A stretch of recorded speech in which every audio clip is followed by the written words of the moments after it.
So for today's video, mag-prepare tayo ng Moroccan couscous with the mother.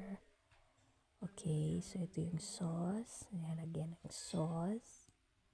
Yan. Spicy yung sauce niya. Spicy. Okay, sige, lagyan pa ng lagyan siya. Yan. Yung buong itaas niya, lalagyan ng sauce para masarap. Andyan kasi yung lasa. So up next ay lagyan niyo yung gulay. Yan, yung gulay niya nilalagay. Yan.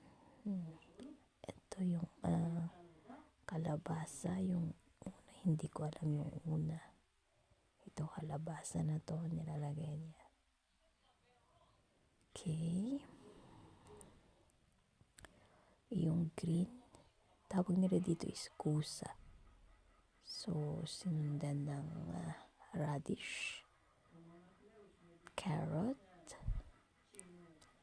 yan yung kusa pa din. Tapos ilagay sa gitna yung chicken. Yan. Tapos carrots. Parang decoration lang niya. Yan. Palibutan siya ng gulay. Yan. Radish yan. Radish. Okay. Ito yung isa. Ito yung patatas. Tapos manok. Chicken. Sige. Yan. Bali yung gulay yung pinaka-toppings tsaka yung manok. Wow, yan. Ilalagay niya na. So, malapit na siyang matapos.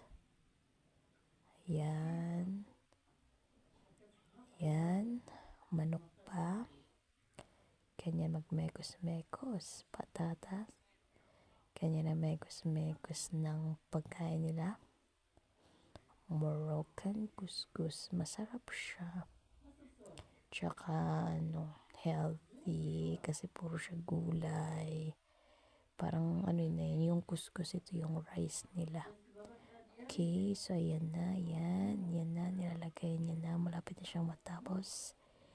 And, yan, that's it lang po. Maraming salamat pa sa panonood. Thank you.